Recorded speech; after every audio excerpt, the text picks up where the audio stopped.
Hey everyone, and welcome to The Explainer. Today we are diving into a really fascinating, kind of radical philosophy for navigating reality. It's called transurfing.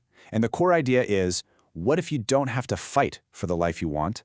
What if you just have to choose it? All right, so the book this comes from opens with this pretty intense image. It's a real gut punch.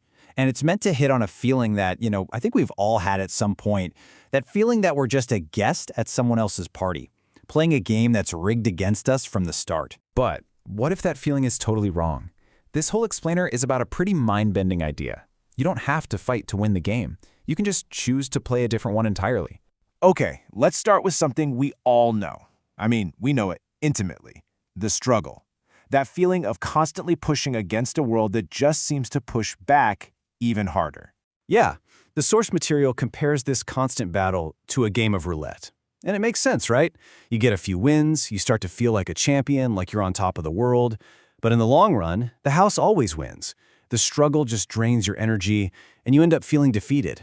It's this endless cycle of hope, and then, disappointment.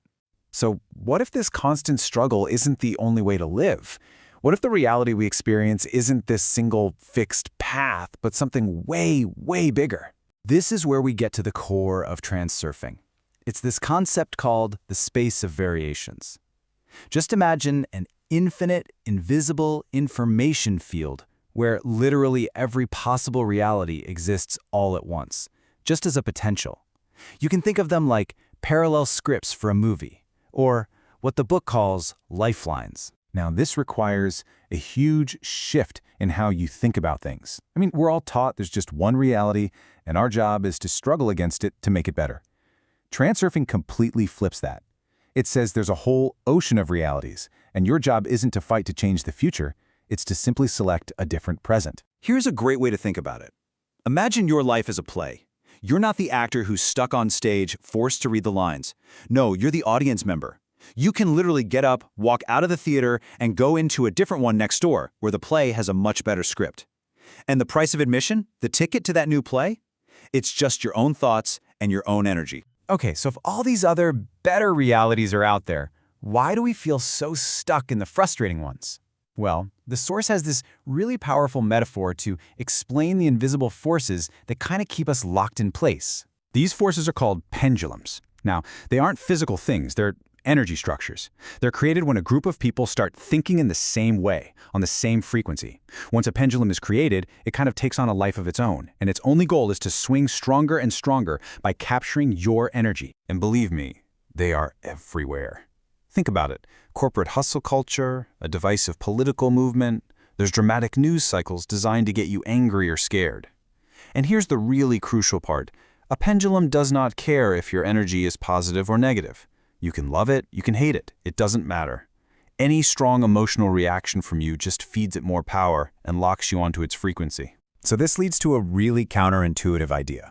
Actively fighting the things you don't want, like pushing back against that toxic job or getting into heated arguments about politics. It's like trying to stop a giant swinging pendulum with your bare hands. You're not going to stop it. You're just going to give it more of your energy, making it swing even harder. Which brings us to the really practical part of transurfing. How do you actually stop fighting these pendulums and start choosing the reality you do want? So transurfing breaks down two ways of getting what you want. The first is what it calls internal intention. This is our default mode, right? It's all about brute force, trying to hammer the world into the shape you want. But then there's external intention, and this is totally different.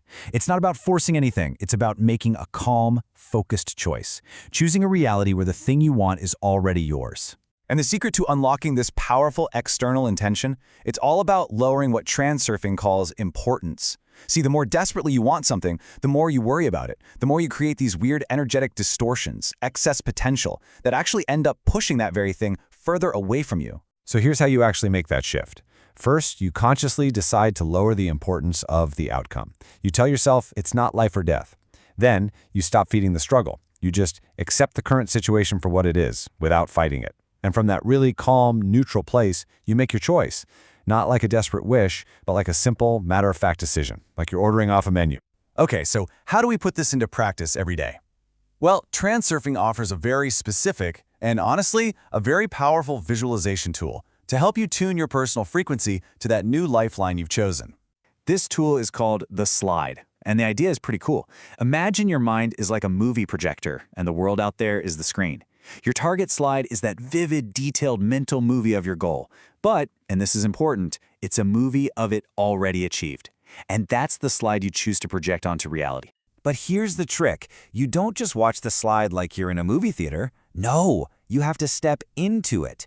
You have to feel the emotions of having it, hear the sounds around you, and fully embody the version of yourself who is living that reality right now.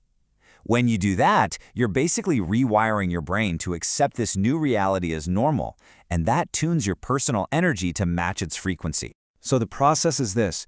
You create that super detailed slide. You immerse yourself in the feeling of it. You revisit it regularly, calmly, without any desperation. And then, and this part is absolutely key, you let it go. You have to trust that by holding this new frequency, you're allowing that external intention to do its work and guide you to that matching reality. So the ultimate takeaway from all of this is pretty profound. You're not a victim of your circumstances, just being tossed around by fate. You are the one who actually forms your reality. Your calm, conscious choice becomes the law that shapes your world. And that leaves us with just one question, really. What world are you going to choose?